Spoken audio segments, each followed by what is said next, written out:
ఈనాటి ధ్యానాంశము న్యాయాధిపతుల గ్రంథము 9వ అధ్యాయము. యెరుబ్బయలు కుమారుడైన అబీమెలెకు షేకెములోనున్న తన తల్లి సహోదరుల యొద్దకు పోయి వారితోనూ తన తల్లి పితరుల కుటుంబీకులందరితోనూ, మీరు దయచేసి షేకెము యజమానులందరూ విన్నట్లు వారితో మాటలాడి మీకేది మంచిది?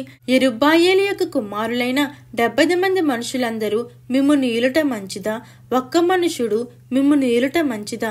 నేను మీ రక్త సంబంధినని జ్ఞాపకము చేసుకొనుడి అని పలుకుడనెను.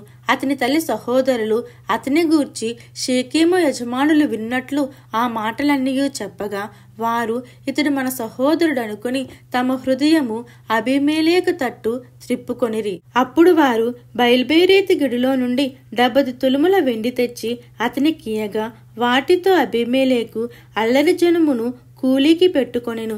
వారు అతని వశమున ఉండిరి. తరువాత అతడు ఒఫ్రాలోనున్న తన తండ్రి ఇంటికి పోయి యెరుబ్బయలు కుమారులను తన సహోదరులునైన ఆ 70 మంది మనుషులను ఒక రాతి మీద చంపెను. యెరుబ్బయలు చిన్న కుమారుడైన యోతాము మాత్రమే దాగియుండి తప్పించుకొనెను.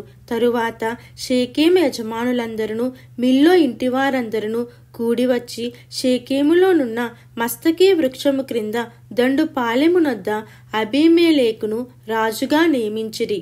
అది యోతామునకు తెలియబడినప్పుడు అతడు పోయి గెరిజీము కొండకొప్పున నిలిచి ఎలుగెత్తి పిలిచి వారితో ఇట్లనెను, షేకెము యజమానులారా, మీరు నా మాట వినియడల దేవుడు మీ మాట వినును. చెట్లు తమ మీద రాజును ఒకరిని అభిషేకించుకొనవలనను మనసు కలిగి బయలుదేరి మమ్మును ఏలుమని ఒలీవ చెట్టును అడగగా, ఒలీవ చెట్టు దేవునిని మానవులను దేని వలన నరులు సన్మానించుదరో ఆ నా తైలము నీయకమాని చెట్ల మీద రాజునయుండి ఇటు అటు ఊగుటకు నేను వచ్చేదనా అని వాటితో అనెను. అప్పుడు చెట్లు, నీవు వచ్చి మమ్మను ఏలుమని అంజూరపు చెట్టును అడగగా, అంజూరపు చెట్టు చెట్ల మీద రాజునయుండి ఇటు అటు ఊగుటకు నా మాధుర్యమును నా మంచి ఫలములను నేనియ్యక మానుదునా అని వాటితో అనెను. అటు తరువాత చెట్లు, నీవు వచ్చి మమ్మును ఏలుమని ద్రాక్షావల్లిని అడుగగా, ద్రాక్షావల్లి, దేవునిని మానవులను సంతోషపెట్టు నా ద్రాక్షరసమును నేనియ్యక మాని చెట్ల మీద రాజునయుండి ఇటు అటు ఊగుటకు నేను వచ్చేదనా అని వాటితో అనెను. అప్పుడు చెట్లన్నీయు, నీవు వచ్చి మమ్మును ఏలుమని ముండ్ల పొద యొద్ద మనవి చేయగా, ముండ్ల పొద, మీరు నిజముగా నన్ను మీ మీద రాజుగా నియమించకనుగోరిన యెడల రండి, నా నీడను ఆశ్రయించుడి, లేదా అగ్ని నాలో నుండి బయలుదేరి లెబానోను దేవదారు చెట్లను కాల్చివేయునని చెట్లతో చెప్పెను.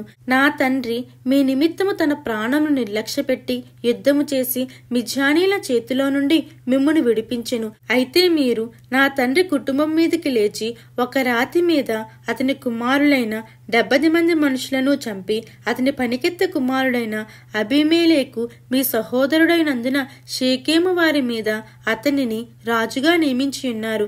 యెరుబ్బయలు ఎడలను అతని ఇంటివారి ఎడలను మీరు ఉపకారము చెయ్యకయు అతడు చేసిన క్రియలకు మీరు ప్రతిక్రియ చెయ్యకయు అబీమెలెకును రాజుగా నియమించుకున్న విషయములో మీరు న్యాయముగాను యథార్థముగాను ప్రవర్తించినడల నేడు మీరు యెరుబ్బయలు ఎడలను అతని ఇంటివారి ఎడలను సత్యముగాను యథార్థముగాను ప్రవర్తించినడల అబీమెలెకునందు సంతోషించుడి, అతడు మీ అందు సంతోషించునుగాక. లేని ఎడల అబీమెలెకు నుండి అగ్ని బయలుదేరి షేకెము వారిని మిల్లో ఇంటివారిని కాల్చివేయునుగాక. షేకెము వారిలో నుండి మిల్లో ఇంటి నుండి అగ్ని బయలుదేరి అబీమెలెకును దహించునుగాక అని చెప్పి తన సహోదరుడైన అబీమెలెకునకు భయపడి యోతాము పారిపోయి బెయేరునకు వెళ్లి అక్కడ నివసించెను. అబీమెలెకు 3 సంవత్సరములు ఇశ్రాయేళ్ల మీద ఏలికయ్యుండెను. అప్పుడు యెరుబ్బయలు 70 మంది కుమారులకు చేయబడిన ద్రోహఫలము వారిని చంపిన అబీమెలెకును వారి సహోదరుని మీదికిని అతడు తన సహోదరులను చంపునట్లు అతని చేతులను బలపరిచిన షేకెము యజమానుల మీదికిని వచ్చినట్లును వారు చేసిన ప్రాణహత్య వారి మీద వచ్చినట్లును దేవుడు అబీమెలెకునకును షేకెము యజమానులకును వైరము కలుగుటకే వారి మీదికి దురాత్మను పంపెను. అప్పుడు షేకెము యజమానులు అబీమెలెకును వంచించిరి. ఎట్లనగా షేకేం యజమానులు కొండ శిఖరముల మీద అతని కొరకు మాటుగాండ్లను ఉంచి ఆ మార్గమున తమకు సమీపించిన వారిని అందరినీ దోచుకునిరి. అది అబీమెలెకునకు తెలుపబడెను. ఏబేదు కుమారుడైన గాలును అతని బంధువులను వచ్చి షేకేమునకు చేరగా షేకేం యజమానులు అతని ఆశ్రయించిరి.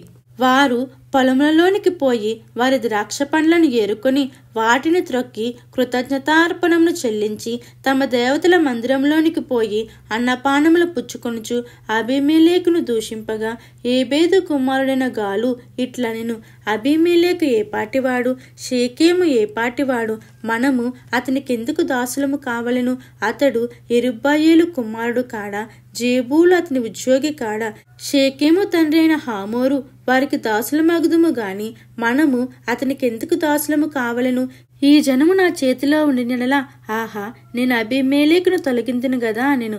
తరువాత అతడు అబీమెలెకుతో నీ సేనను ఎక్కువ చేసి బయలుదేరి రమ్మనెను.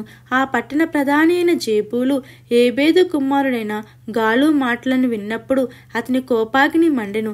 అప్పుడతడు అబీమెలెకునొద్దకు రహస్యముగా దూతలను పంపి, ఇదిగో ఏబేదు కుమారుడైన గాలును అతని బంధువులను షేకెమునకు వచ్చి ఉన్నారు. వారు నీ మీదికి పట్టణమును రేపుచున్నారు. కావున రాత్రి నీవును నీతోనున్న జనులను లేచి పొలములో మాటుగా ఉండడి.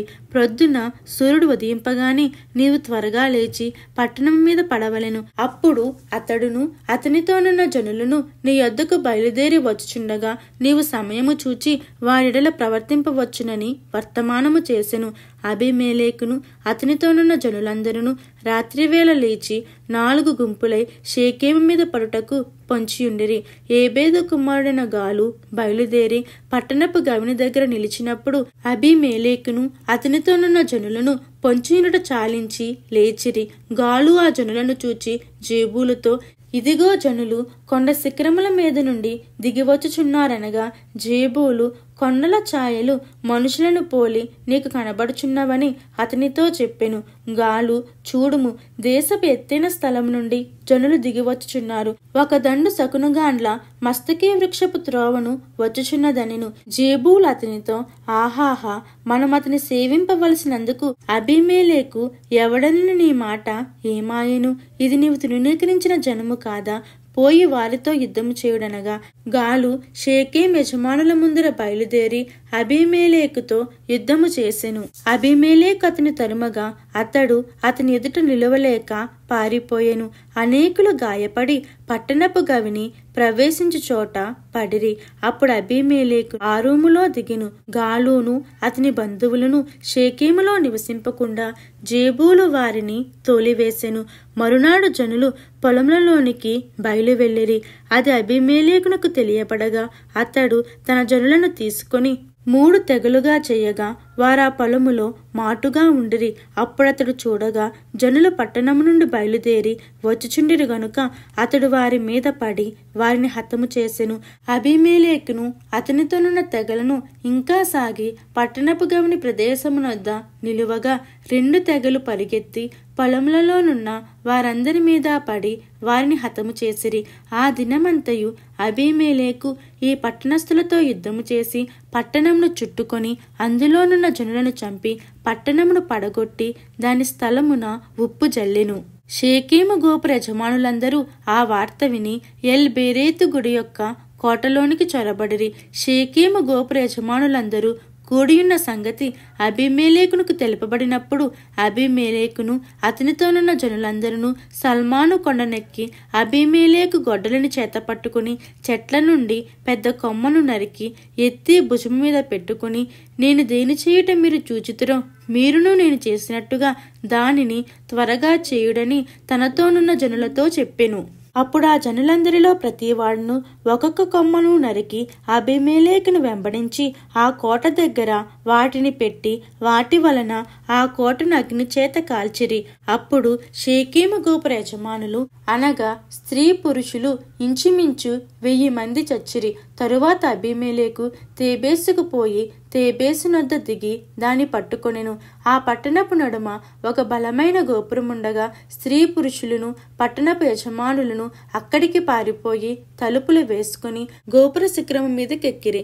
అబీమెలెకు ఆ గోపురం నొద్దకు వచ్చి దాని మీద పడి యుద్ధము చేసి అగ్నిచేత దాన్ని కాల్చుటకు గోపుర ద్వారము నొద్దకు రాగా ఒక స్త్రీ అబీమెలెకు తల మీద తిరుగటి మీది రాతిని పడవేసినందున అతని కపాలము పగిలెను.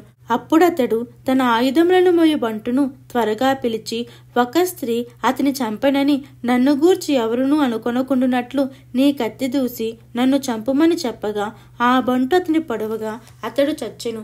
అబీమెలెకు చనిపోయినని ఇశ్రాయేలును తెలుసుకున్నప్పుడు ఎవరి చోటికి వారు పోయిరి. అట్లా అబీమెలెకు తన 70 మంది సహోదరులను చంపుట వలన తన తండ్రికి చేసిన ద్రోహమును దేవుడు మరలా అతని మీదికి రప్పించెను. షేకెము వారు చేసిన ద్రోహమంతటిని దేవుడు వారి తలల మీదికి మరలా రాజేసెను. యెరుబ్బయలు కుమారుడైన యోతాము శాపము వారి మీదికి వచ్చెను.